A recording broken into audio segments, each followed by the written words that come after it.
pregnant again? Natalie. Yes. Come and sit down, man. How are you? I'm just great. How are you? Nice to meet you, as always. You ready, Richard? Yep, we're on. It's good to meet you. So, first of all, here we are, 3 hours before curtain up. It's a premiere. You're 6 weeks into the show. I was here on previews. How has it changed? What did you tighten up? What did you find was wrong? What did you find was right? I think that mostly, I always find that creating a show like this, it's creating a conversation between the artist and the stage, the environment where they work. So I think that from May 23rd all the way to now, today, all the performers have grown into this conversation and this relationship that they have with their environment. I think you'll feel that, and one of the first things that you'll probably feel is the energy. I say that because, to me, Michael, at the end of the day, all the talent, the incredible music, that was all about that energy.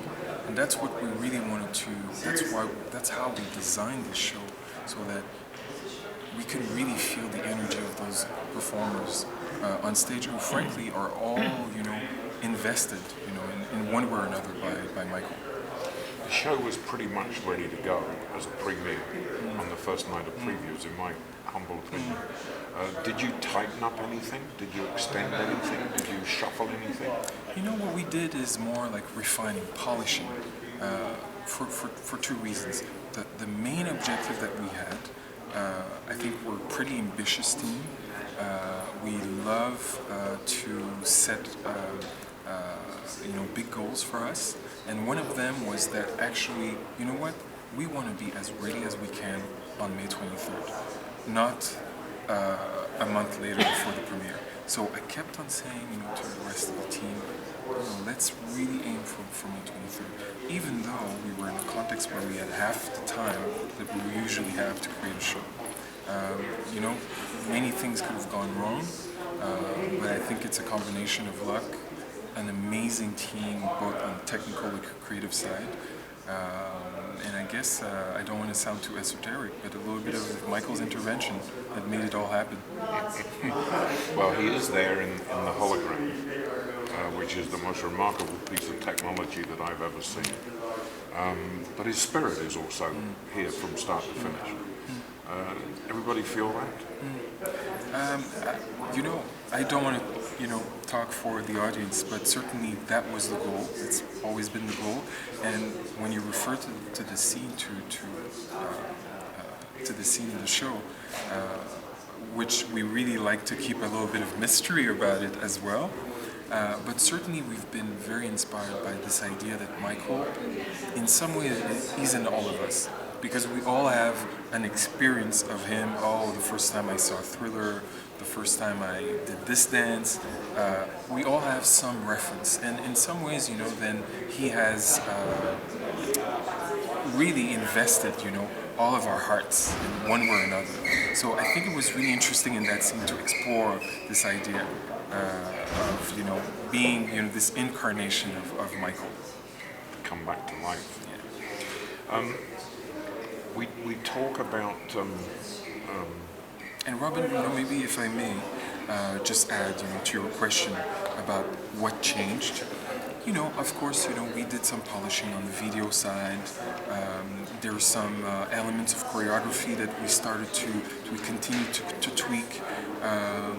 There's a few scenes where you might notice, that we've changed certain elements. But for the most part, the whole spirit of what we did in terms of work was more refining the foundation, polishing that we already had. So we talk about the fact that this is the show. I mean, both you and Jamie have said it. This is the show that Michael would have wanted if he'd been alone. This is the show that he would be happy with. Where does that sense of confidence come from?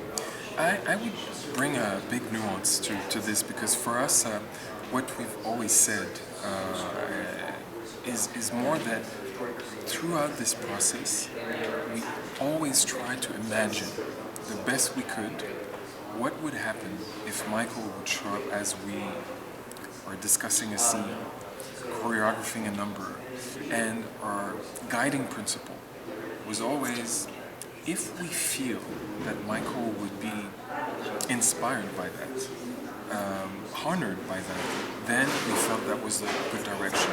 Otherwise, we felt, well, we're going in the wrong direction.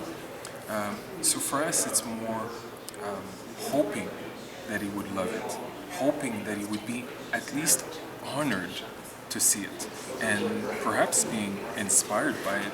But certainly, we all know nobody can talk for Michael Jackson. You know? And in a sense, you defer to, regrettably, a man who's not with us.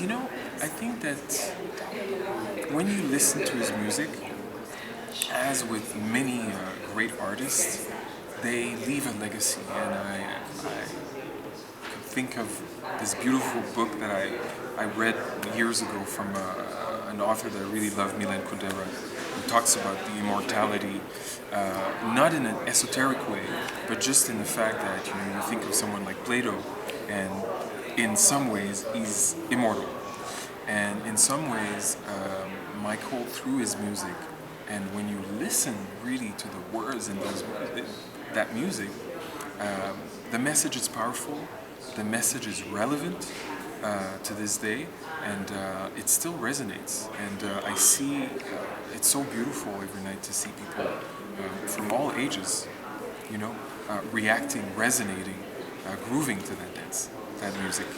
There's no question the man was a genius, and although not with us, he will remain a genius for the rest of musical history, right? I think so. I really, really think so. I think he's... What did he have that made him a genius? For us, we think that there's so many attributes to his own genius, but we kept on exploring, for us there's 4 cornerstones of that genius.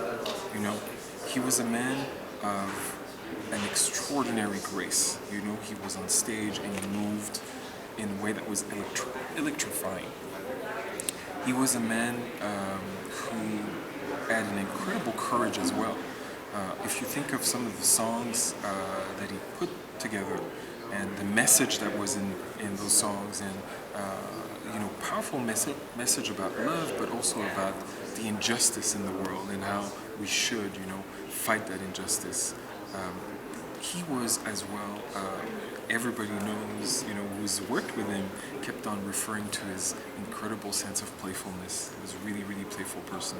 And finally, he really was a man of love. He really put his heart in what he was doing.